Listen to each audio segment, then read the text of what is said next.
والصلاة والسلام على سيد المرسلين وعلى آله وأصحابه أجمعين أما بعد فقد قال الله تعالى في القرآن العظيم وفي الفرقان المجيد فأعوذ بالله من الشيطان الرجيم بسم الله الرحمن الرحيم قال ألم أقل لك إنك لن تستطيع معي صبرا صدق الله العلي العظيم. அனைத்து புகழும் அகிலத்தாரை படைத்து பரிபாலிக்கும் எல்லாம் வல்ல அல்லாஹ்வுக்கே உரித்தாகுக. அவனுடைய சாந்தியும் சமாதானமும் அனலம் பெருமானார் ஸல்லல்லாஹு அலைஹி வஸல்லம் அவர்களின் மீதும் அவர்களின் அடிச்சுவற்றை அயராது பின்பற்றி வந்த சத்திய சஹாபாக்கள், தாபீன்கள், முத்தகீன்கள், அவுலியாக்கள், நாதாக்கள், சுஹதாக்கள், குறிப்பாக நம் அனைவர்களின் மீதும் என்றென்றும் நிரப்பமாக உண்டாகட்டுமாக. சங்கை பொருந்திய அல்லாஹ்வின் அடியார்களே, நேற்றை போல் இன்றும் சூரத்துல் கஹ்ஃப் ஓதப்பட்டது. நேற்று கஹ்ஃபினுடைய சூராவின் ஒரு 4 நிகழ்வுகளை பற்றி அல்லாஹ் கூறுகிறான் என்று சொன்னோம். ஒன்று குகைவாசிகள், இரண்டாவது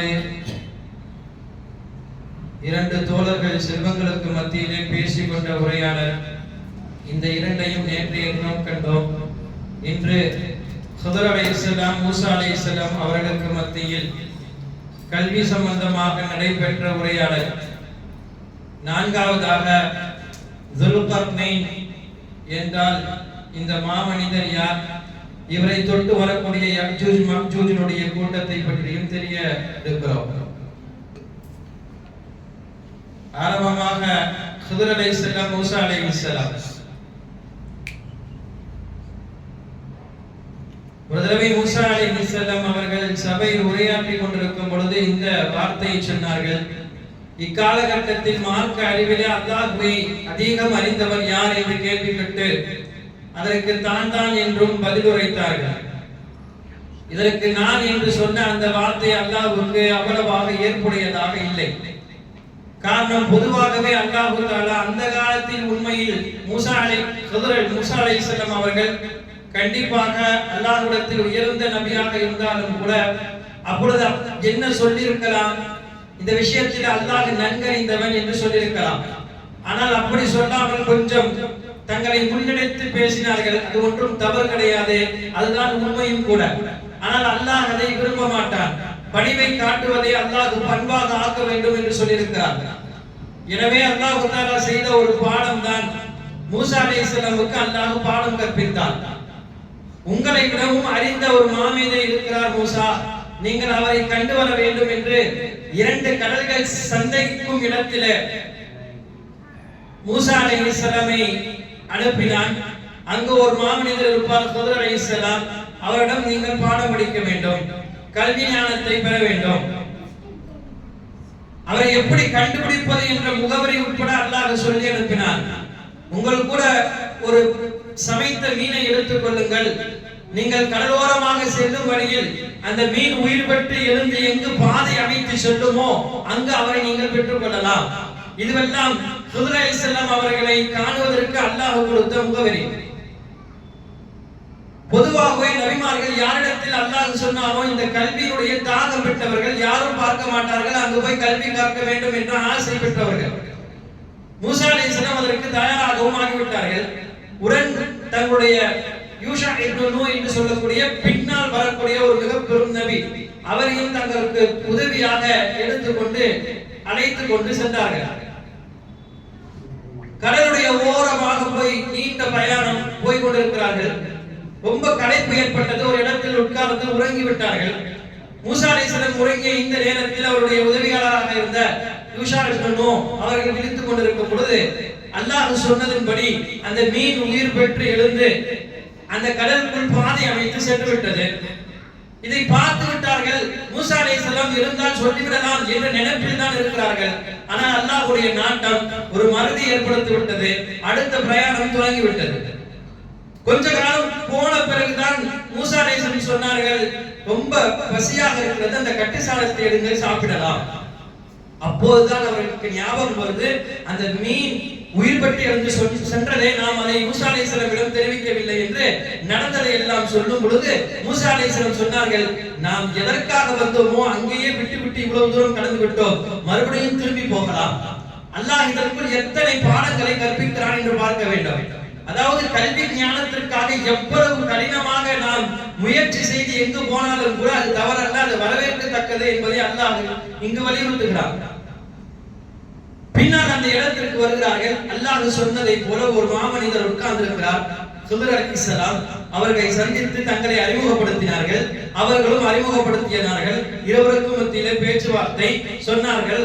அல்லாஹ் என்னை அனுப்பியிருக்கிறான், நான் உங்களிடம் கல்வி கற்க வேண்டும் என்று நாடுகிறேன், என்னை உங்கள் மாணவராக எடுத்துக் கொள்ளுங்கள். அதாவது உலகத்தில் ஆக சிறு முன்மாதிரி ஆசிரியர் என்ற பாடத்தை படிக்க வேண்டும் என்றால் ஹிதர் அலைஹிஸ்ஸலாமுடைய வாழ்க்கையிலிருந்து படிக்கலாம். உலகத்தில் ஆக பெரும் மாணவர் என்று படிக்க வேண்டும் என்றால் மூசா அலைஹிஸ்ஸலாம் வாழ்க்கையிலிருந்து படிக்கலாம். இதை சொன்னவுடன் ஹிதர் அலைஹிஸ்ஸலாம் சொன்னார்கள், அப்படியா, ஆனால் நீங்கள் ஒரு நபி, சில அறிவுகளை அல்லாஹ் உங்களுக்கு என்று தந்திருக்கிறான், சில அறிவுகளை எனக்கு என்று தந்திருக்கிறான், சில நேரங்களில் அது நமக்கு மத்தியில சரியாக வராது, வேண்டாம் என்று சொல்கிறார்கள். ஏனால் இந்த கல்வியை பறிக்க வேண்டும் என்றால் அதிக பொறுமை வேண்டும். அந்த பொறுமை மூசா அலைஹிஸ்ஸலாமிடம் இருக்குமா என்று தெரியவில்லை. எனவே இவர்கள் மறுக்கிறார்கள். திரும்ப திரும்ப கேட்கும் பொழுது ஒரு வகையிலே ஒத்துக்கொண்டார்கள். இருவருக்கும் மத்தியிலே கல்வி பிரயாணம் தொடர்கிறது. ஆரம்பமாக ஒரு கப்பலில் ஏறுகிறார்கள். ஏறி சென்று கொண்டிருக்கக்கூடிய நேரத்திலே ஹிதர் அலைஹிஸ்ஸலாம் அந்த கப்பலில் துளைவிடுகிறார்கள். எல்லாம் இருக்கக்கூடிய மக்கள் இருக்கக்கூடிய கப்பலில் துளைவிட்டால் என்ன நடக்கும்? துளைவிட்டார்கள். இதை பார்த்தவுடன் உடனே கேட்டார்கள் மூசா அலைஹிஸ்ஸலாம், என்ன இப்படி செய்கிறீர்கள்? இப்படி செய்தால் இந்த மக்கள் அழிந்து விட மாட்டார்களா? இது தகுந்த காரியமா என்று கேட்டு விட்டார்கள். ஆனால் இவர்களுடைய இந்த கல்வியினுடைய ஒப்பந்தம் ஆரம்பிக்கப்பட்ட வார்த்தை இதுதான். நான் அதைத்தான் ஆரம்பத்திலே ஓதினேன். கால அலம் அகுல்லக இன்னக லன் தஸ்தீய மஇய சப்ரா. இதை சொல்லி தான் ஆரம்பிக்கிறார்கள். என்னன்னா, நான் என்ன செஞ்சாலும் நீங்க கேள்வி கேட்க கூடாது, அப்படின்னா வாங்க செல்லுங்க போலாம், நான் என்ன வேணாலும் செய்வேன், நீங்க ஒரு நபி தானே என்று நீங்கள் கேள்வி கேட்க கூடாது. இப்படி சொல்லித்தான் ஆரம்பிக்கப்பட்ட பிரயாணம். எடுத்தவுடன் ஓட்டை போட்டவுடன் கேட்டு விட்டார்கள். ஒரு நபியினுடைய தாகம் அதை கேட்கத்தான் வேண்டும். அந்த அடிப்படையில் கேட்டும் விட்டார்கள். அதை நினைவுபடுத்தினார்கள். நான் சொன்னேனே முதலே, உங்களுக்கு பொறுமை பத்தாது, நான் செய்யக்கூடிய காரியத்தை எதையும் நீங்கள் தலையிடக்கூடாது, கேட்கக்கூடாது முன்னேவே சொன்னேன், நீங்கள் கேட்கவில்லை என்ற பொழுது மறுபடியும் மூசா அலைஹிஸ்ஸலாம், இல்லை நான் மறதியாக கேட்டு விட்டேன், மன்னித்துக் கொள்ளுங்கள், இதற்கு மேல் நம்முடைய பிரயாணம் நல்ல முறையில் தொடரலாம். அடுத்த ஒரு ஊருக்குள் வருகிறார்கள். சிறுவர்கள் எல்லாம் விளையாண்டு கொண்டிருக்கக்கூடிய அந்த ஊரிலே ஒரு சிறுவனை பிடித்து இழுத்து அவனுடைய தலையை திருகி போட்டு விட்டார்கள் ஹிதர் அலைஹிஸ்ஸலாம். ஒரு கண்ணுக்கு முன்னால், அதுவும் ஒரு நபி இருக்கும் பொழுது இது போல சிறுவனை கொலை செய்யக்கூடிய இந்த காரியத்தை ஒரு நபியாக மூசா அலைஹிஸ்ஸலாம் எப்படி பார்த்துக் கொள்வார்கள்? சாதாரண ஒரு மனிதரே அதை பார்க்க முடியாது. அப்போ ஒரு நபியாக இதை எப்படி அவர்களால் ஜீரணிக்க முடியும்? அதையும் கேட்டு விட்டார்கள். என்ன நடக்கிறது? பாவமே தெரியாத ஒரு சிறு பிள்ளை, அவன் என்ன செய்திருப்பான்? இதற்கென்ன விளக்கம் சொல்ல முடியும்?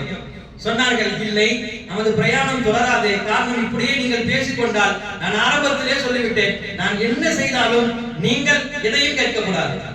இரண்டாவது முறை சொன்னார்கள், இல்லை நான் கேட்க மாட்டேன், இன்னொரு முறை நான் கேட்டால் நானே பிரிந்து போய் விடுகிறேன், எனக்கு கல்வி வேண்டாம், நானே பிரிந்து போய் விடுகிறேன் என்று மூசா அலைஹிஸ்ஸலாம் இரண்டாவது முறையாக தாங்களே பிரிந்து போகிறேன் என்று சொன்ன பிறகு அடுத்த பிரயாணம் ஆரம்பிக்கிறது.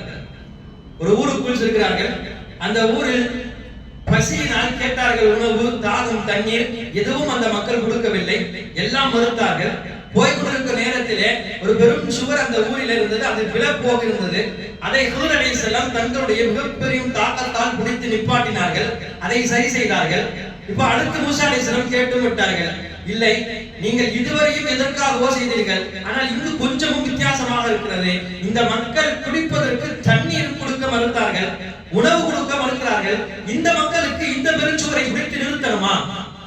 ஏன் இதை செய்ய வேண்டும்? நாம் நல்லவர்களாக அவர்கள் இருந்தால் நாம் செய்யலாம், இப்படி கெட்டவர்களுக்கும் இது போல நன்மை செய்ய வேண்டுமா என்று கேட்கும் பொழுதுதான் ஹிதர் அலைஹிஸ்ஸலாம் நமக்கு மத்தியிலே இந்த பிரயாணத்தை இதுடன் முடித்துக் கொள்ளலாம் என்று முடிவுக்கு வருகிறார்கள்.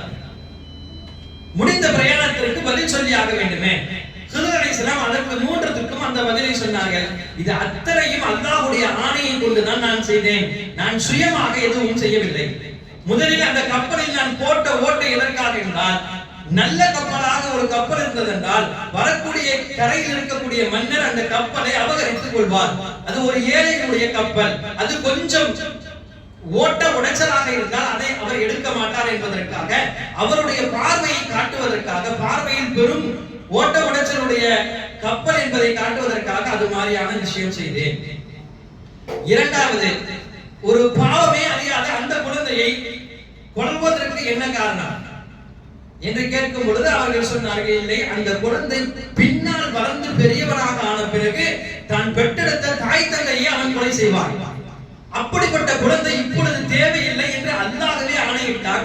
அல்லாஹ்வுடைய ஆணைக்கு பின்னால் தான் நான் கொலை செய்தேன். அல்லாஹ் யாரிடத்திலாவது ஏதாவது எடுத்து விட்டால், அல்லாஹ்வே முன் வந்து எடுத்து விட்டால், அடுத்து அல்லாஹ் அவர்களுக்கு கொடுப்பது ஆக சிறந்ததாக இருக்கும். அது போல கொடுத்தான். அடுத்து ஒரு குழந்தையை கொடுத்தான். அவர்கள் பின்னால் நபியாகவும் ஆனார்கள். பொதுவாகவே அல்லாஹ்வுடைய நீதி அதுதான். எப்பொழுதுமே அல்லாஹ் நம்மை கஷ்டத்திலே ஆக்க மாட்டார், பெரும் சோதனைக்குள் ஆக்க மாட்டார். அப்படி ஆக்கினான் என்றால் அதற்கு பின்னால் பெரும் நலவை அல்லாஹ் வைத்திருப்பார். அதைத்தான் ஹிதர் அலைஹிஸ்ஸலாம் அவர்கள் எடுத்து சொன்னார்கள். மூன்றாவது, அந்த சுவரை பிடித்து நிப்பாட்டுவதற்கு காரணம், அதற்கு 2 அனாதைகளுடைய பொக்கிஷங்கள் இருக்கிறது. ஒருவேளை அந்த சுவர் விழுந்து விட்டால் இந்த மக்கள் எல்லாம் அதை எடுத்துக் கொள்வார்கள். எனவே அவர்கள் பருவகாலம் வரையும் அது நிற்க வேண்டும் என்பதற்காக அந்த சுவரை பிடித்து நிப்பாட்டினேன் என்று பதில் சொன்னார்கள். ஒரு அற்புதமான உரையாடல், ஒரு நல்ல ஆசிரியருக்கும் ஒரு நல்ல மாணவர்களுக்கும் மத்தியிலே நடந்த உரையாடல். ஏன் ஆக சிறந்த ஆசிரியர் என்று ஹிதர் அலைஹிஸ்ஸலாமை சொல்கிறேன் என்றால், நாம் யோசிக்க வேண்டும். மூசா அலைஹிஸ்ஸலாமிடம் ஆரம்ப கட்டத்திலே என்ன வார்த்தை சொன்னார்கள்? நான் என்ன செய்தாலும் கேட்கக்கூடாது என்று சொல்லிவிட்டார்கள். ஒரு ஆசிரியருடைய பண்பு அதுதான்.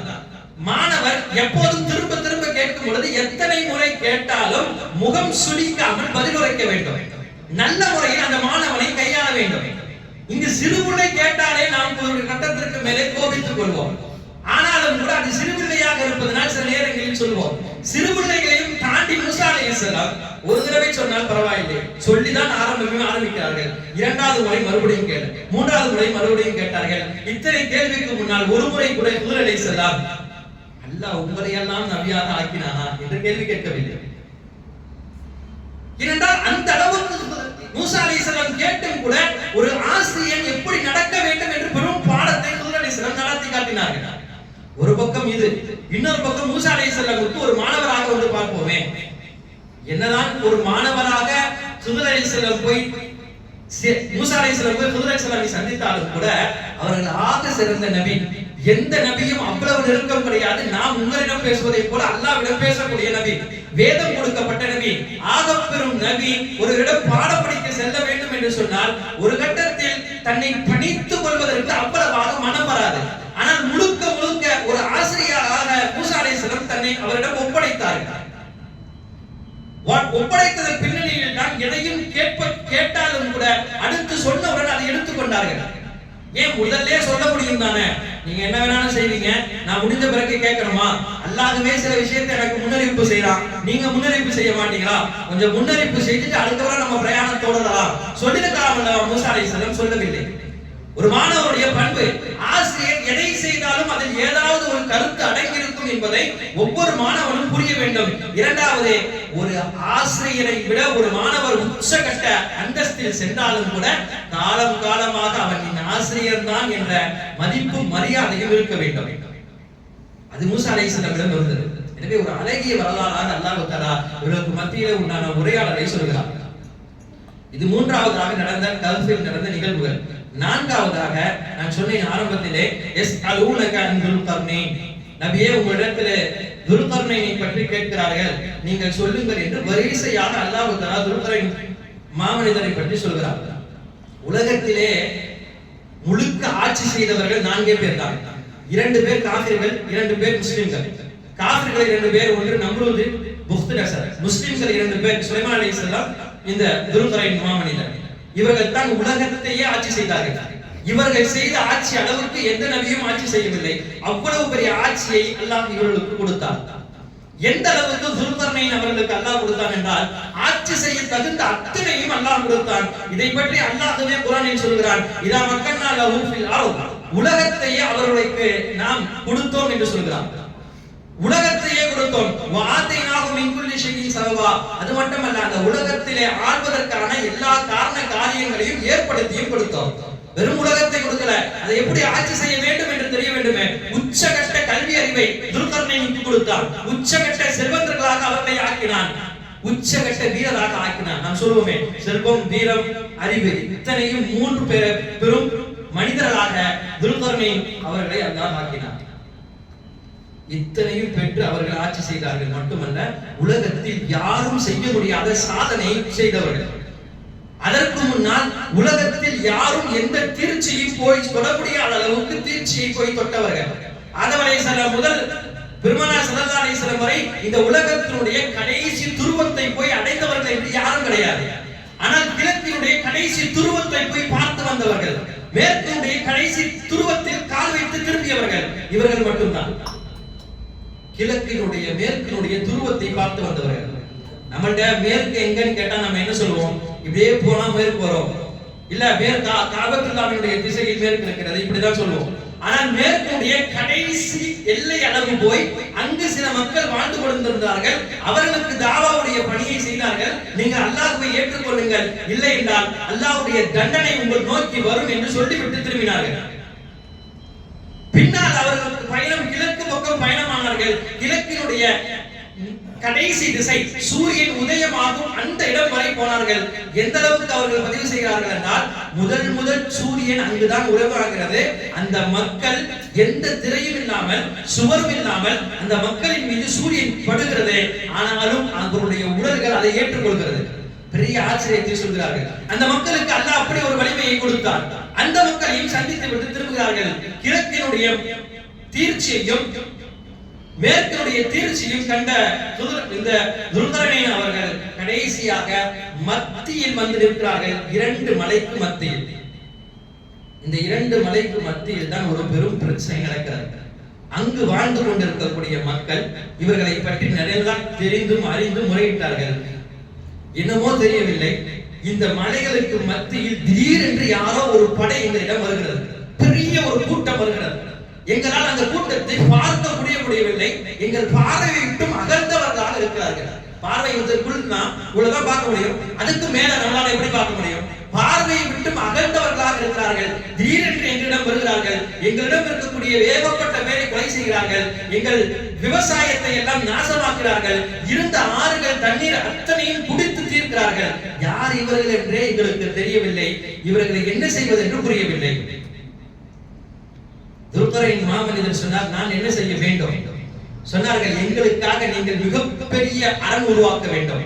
நீங்கள் உருவாக்கக்கூடிய அரண் எப்படி இருக்க வேண்டும் என்றால், யாரும் அதை துளைவிட்டு எங்களுக்கு உள்ளே வரக்கூடாது. அது மாதிரியான ஒரு பெரும் அரணை உருவாக்குங்கள். உலகத்தில் யாரும் கட்ட முடியாத அரணை துல்கர்னைன் மாமனிதர் கட்டினார்கள். உலகத்தினுடைய முதல் சிவில் இன்ஜினியர் அவர்தான். உலகத்துடைய சிவில் இன்ஜினியர் எல்லாம் அவரிடம் மண்டியிட வேண்டும். உலகத்தில் யாரும் கட்ட முடியாததை, யாரும் பார்க்க முடியாத அது சுவர் அல்ல, அது மிகப்பெரிய அரண் கட்டி முடித்தார்கள். சீன பெருஞ்சுவர் என்றெல்லாம் சொல்கிறார்கள். அது என்னமோ துல்கர்னைன் கட்டியதை போலெல்லாம் பேசுகிறார்கள். சீன பெருஞ்சுவருக்கும் துல்கர்னைன் அவர்களுக்கும் சம்பந்தம் கிடையாது. காரணம், அது மண்ணாலும் கட்டப்பட்டது. ஆனால் இவர்கள் கட்டிய இந்த பெருஞ்சுவர் எப்படி கட்டப்பட்டது என்றால், மொத்தமாக இரும்புகளை எடுத்து குமிக்கப்பட்டு இரும்புகளுக்கு கீழே நெருப்பு மூட்டப்படும். அந்த நெருப்பால் அந்த இரும்பு மிக்க காயும். அதற்கு மேல் செம்புகளால் காயப்பட்ட தண்ணீரை கொண்டு வந்து ஊத்துவார்கள். செம்புகளை கொண்டு வந்து ஊத்துவார்கள். இப்படி ஊத்த அது ரொம்ப கட்டியாக ஆகி உலகத்தில் யாரும் தொலை முடியாத அளவுக்கு அது உருவாகி மிக பெரும் சுவராக இருந்து நின்றது.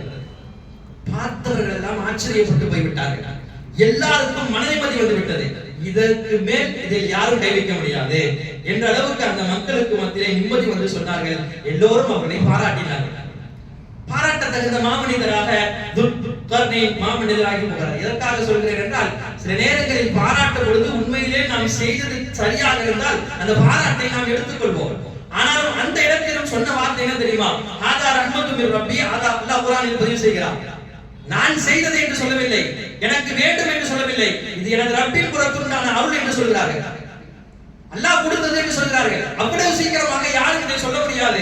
அப்படி அவர்கள் சொன்னதினாலோ இவ்வளவோ அல்லாஹ் குர்ஆனில் கொண்டு வந்து பேசுகிறான். உலகத்தில் மிகப்பெரிய பணிவை காட்டியவர் துல்கர்னைன். அடுத்தும் பேசுகிறாங்க. அதனால இவ்வளவு பெருசா நான் கேட்டுட்டேன்னு நினைச்சு நீங்க நினைச்சிட்டு இருந்துறாதீங்க. கண்டிப்பா உலகத்துல இது யாராலையும் ஒண்ணும் செய்ய முடியாது என்று அடுத்து சொன்னார்கள். ஃபைதா ஜாஅ வஅது ரப்பி ஜஅலஹு தக்கா. ஒரு கட்டத்தில் அல்லாஹ்வுடைய வாக்கு வரும்.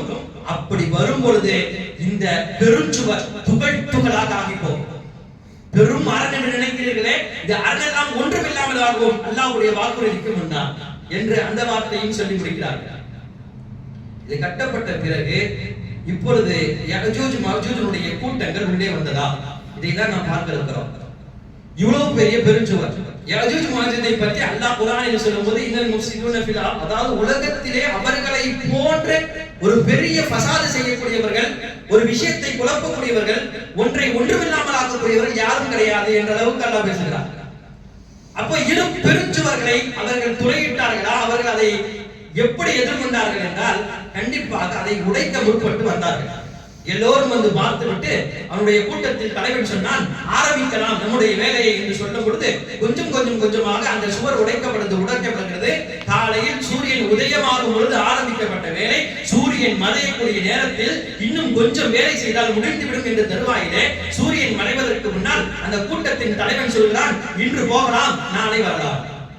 அந்த பேச்சை கேட்டு அவர்களும் சென்று விட்டு நாளை வருகிறார்கள். ஆனால் அல்லாஹ்வுடைய பெரிய ஏற்பாடு என்னவென்றால் அவர்கள் இடித்த அளவுக்கு அது அப்படியே இருந்ததென்றால் அடுத்த நாளே உடைத்து விட்டு உள்ளே வந்திருப்பார்கள். ஆனால் அல்லாஹ் என்ன செய்தான், அவர்கள் இடித்த அளவை விட்டு மறுபடியும் எப்படி அந்த பெருஞ்சுவர் இருந்ததோ அதுபோல கட்டி வைத்தார், அதுபோல ஆக்கிவிட்டார். இப்ப காலையில வந்தவர்கள் மறுபடியும் அதை துளை போட ஆரம்பிக்கிறார்கள், துளை போடுகிறார்கள். மாலை வருகிறது. மாலை வரும் பொழுது தலைவன் சொல்கிறான், வாருங்கள் திரும்பி போகலாம், காலையில் வரலாம். இப்படியே இதுவரையும் காலம் கடக்கிறது. எப்போது உடைக்கப்படும், கியாமத்தினுடைய சமீபத்தில், கியாமத்தினுடைய நாள் வரும் பொழுதுதான் அந்த தலைவன் சொன்ன வார்த்தை கொஞ்சம் மாறுபடுகிறது. என்ன சொல்கிறான் என்றால், காலையிலிருந்து உடைத்த சுவரை கடைசி அந்த சூரியன் மறையும் பொழுது சொல்கிறான், இர்ஜிஊ கதன் இன்ஷா அல்லாஹ், இப்போது திரும்புவோம், நாளைக்கு வருவோம் என்று அல்லாஹ்வுடைய நாட்டப்படி வருவோம் என்று சொல்கிறான். சொன்ன வார்த்தையினுடைய பின்னணி என்ன நடக்கிறது? உடைக்கப்பட்ட சுவர் உடைக்கப்பட்டதாக இருக்கிறது. அன்று காலையில் வந்து பார்த்தால் உடைக்கப்பட்ட அளவு அப்படியே இருக்க, அடுத்து வேலை தொடரும் பொழுது இடித்து உள்ளே வருகிறார்கள். யோசிக்க வேண்டும், அல்லாஹ்வுடைய வார்த்தைக்கு எவ்வளவு பலம் இருக்கிறது. கொஞ்ச நேரத்தில் நாம் இப்படியும் யோசிக்கலாம், ஏன்னா அந்த சூரியன் மறையக்கூடிய நேரத்தில் இவர்கள் திரும்பி போகிறார்கள். ஏன் திரும்பி போக வேண்டும்? ஏன் இன்னும் கொஞ்ச நேரம் தானே, இன்னும் உடைத்தார் என்றால் உடைத்து உள்ளே வந்திருக்கலாம். ஆனால் அந்த அறிவை அல்லாஹ் கொடுக்கல. அந்த இடத்துல அந்த அறிவை அல்லாஹ் எடுத்து விட்டான். வாருங்கள் போகலாம் என்று தான் சொன்னார்களே தவிர அடுத்து உடைக்கலாம் என்று உடைத்து உள்ளே வருவதற்கு அந்த அறிவு அவர்கள் எடுக்கவில்லை. உள்ளே வந்து விட்டார்கள். சுருக்கமாக இந்த யஜூஜ் மஜூஜை முடித்து இதில் நாம் பாடம் படிக்கலாம். என்னவென்றால், உள்ளே வந்தவர்கள் எல்லா மக்களையும் துவேஷம் ஆக்குகிறார்கள், ஒன்றுமில்லாமல் ஆக்குகிறார்கள். யஜூஜ் மஜூஜை பற்றி பார்க்க போறால் நமக்கு ஆச்சரியம் கொடுக்கும். அவ்வளவு பெரிய மிக பெரும் அட்டுழியப்பட்டவர்களாக குர்ஆன் அவர்கள் இடம்பெறுகிறது. எந்த அளவுக்குனா, ஈசா அலைஹிஸ்ஸலாம் அப்பொழுதுதான் இருப்பார்கள். அந்த ஈசா அலைஹிஸ்ஸலாமுக்கு அல்லாஹ் என்னலை கட்டளையிடுவானா, ஈசாவே இந்த யஜூஜ் மஜூஜை உங்களால் ஒன்றும் செய்ய முடியாது, நீங்கள் தூர் மலைக்கு போய் அங்கிருந்து என்னை தியானியுங்கள், என்னை நீங்கள் துதியுங்கள். ஒரு நபியாலே எடுக்க முடியாத அளவுக்கு அவர்களுக்கு அல்லாஹ் சக்தி கொடுத்திருந்தான் என்றால், அவ்வளவு பெரும் சுவர் என்று இந்த சுவரை சொல்வதற்கு காரணம் என்னவென்றால், இவருடைய கூட்டம் எவ்வளவு பெரிய கூட்டம் என்ன, இந்த உலகத்தை விட 10 மடங்கு அதிகமாக இருப்பார்களா? இந்த உலகத்தில் இருக்கக்கூடிய மக்களை விட 10 மடங்கு அவர்கள் அதிகமாக இருப்பார்கள். எப்படி யாரிடம் என்ன மாதிரியாக அவர்கள் செயல்படுவார்கள் யாரும் சொல்ல முடியாது. அப்படி செயல்பட்டார்கள். யோசிக்கிறோம், 10 மடங்கை விட அதிகமாக இருப்பவர்களும் கூட அந்த பெருஞ்சுவரை ஒன்றும் செய்ய முடியவில்லை என்றால், அப்படிப்பட்ட ஒரு பெருஞ்சுவரை கட்டி தந்தார்கள் துல்கர்னைன் அவர்கள். கடைசியில் எப்படித்தான் நடிக்கப்பட்டார்கள்? அந்த ஈசா அலைஹிஸ்ஸலாம் இருக்க அந்த மலை மேல் ஏறிவிட்டு அந்த மலையிலிருந்து ஒரு அம்பை எடுத்து அவன் தலைவன் சொன்னான், எல்லாவரையும் நாம் எல்லாவரையும் கொலை செய்து விட்டோம், இந்த மண்ணில் யாரும் கிடையாது, இன்னும் யார் இருக்க போறார் வானத்தில், வானில் பக்கம் அம்பை எய்யுங்கள் என்று சொல்லும் பொழுது அனைவரும் வானில் பக்கம் அம்பை எய்கிறார்கள். வானத்தில் போன அம்பை பிடித்து ஜிப்ரீல் அலைஹிஸ்ஸலாமுக்கு அல்லாஹ் கட்டளையிட்டான், கொஞ்சம் ரத்தத்தை தடவி திருப்பி அனுப்புங்கள். திருப்பி அனுப்பப்பட்ட அந்த ரத்தம் தோயப்பட்ட அம்பை பார்த்து, வானிலும் யாரும் கிடையாது, நான் மட்டும் தான் என்ற முடிவுக்கு வந்தார்கள் யஜூஜ் மஜூஜ் கூட்டம். பொதுவாகவே அல்லாஹ்வுடைய நாட்டம் என்னன்னா, எவ்வளவு இது மாதிரியான பெரும் அளவில் இருக்கக்கூடிய சில்விஷங்களை எல்லாம் செய்துவிட்டு வருபவர்களை அல்லாஹ் எப்படி ஒன்றுமாக்குவான் என்றால், ஒண்ணுமே இல்லாதவர்க்கு அல்லாஹ் அழிச்சிருவான். உலகத்தையே ஆண்ட நம்ரூதை அல்லாஹ் எப்படி அழிச்சான்? ஒரு சின்ன கொசுவை வச்சு அழிச்சான். இப்ப இவர்களை அல்லாஹ் எப்படி அழிக்க போகிறான் என்றால், அவருடைய கழுத்திலே ஒரு விதமான சின்ன பூச்சிகளை கொண்டு வந்து வைத்தான். ஒரு சின்ன பூச்சி தான். அந்த பூச்சி வரக்கூடிய அவருடைய கழுத்தை அவர்களால் தாங்க முடியாத அளவுக்கு கீறிக்கொண்டு துடிதுடித்து இறந்து போகிறார்கள். உலகத்தை காட்டிலும் 10,000 மடங்கு கூட்டம் என்றால் அப்ப அந்த உலகம் எப்படி காட்சி அளிக்கும்? நாற்றமடித்த உலகமாக இருந்தது. அவர்களை எல்லாம் சுத்தப்படுத்துவதற்காக அல்லாஹ் ஒரு பறவையை அனுப்பி முழுக்க அப்பொழுது இருந்த அந்த உலகத்தை சுத்தப்படுத்துகிறார். இது அவர்கள் அழிந்து வரார்கள். நாம் யோசிக்க வேண்டியது, ஒரு சாதாரண சின்ன வார்த்தையாக நம்முடைய வாழ்வில் இருக்கக்கூடிய சின்ன சின்ன தஸ்பீஹாத்துகள். நான் ஆரம்பத்திலே சொன்னதை போல, ஒரு நல்ல காரியம் நடந்து விட்டால் அல்ஹம்துலில்லாஹ் மாஷா அல்லாஹ் என்று சொல்வது, ஒரு நமக்கு ஏற்புடைய காரியம் இல்லை என்று சொன்னால் ஒரு இன்னா லில்லாஹி வ இன்னா இலைஹி ராஜிஊன் சொல்வது, இதையெல்லாம் நாம் நாள்தோறும் சொல்வதினால் பின்னால் வரக்கூடிய வாழ்க்கையை அல்லாஹ் பாதுகாக்கிறார். இன்ஷா அல்லாஹ் என்ற இந்த ஒற்றை வார்த்தை நமது பார்வையில் ஒரு சின்ன வார்த்தையாக இருக்கிறது. ஆனால் சாத்தியமே இல்லாத விஷயத்திற்கும் நீங்கள் இன்ஷா அல்லாஹ் சொல்லுங்கள், அல்லாஹ் சாத்தியமாக்கி கொடுக்கிறார். அப்படி நடந்து தானே யஜூஜ் மஜூஜுடைய கூட்டம் நடந்தது. சாத்தியமே கிடையாது என்று உடைத்து திரும்பி போனார்கள். ஒரே ஒரு இன்ஷா அல்லாஹ் என்ற வார்த்தையால் சாத்தியமாக்கி முடித்தார்கள்.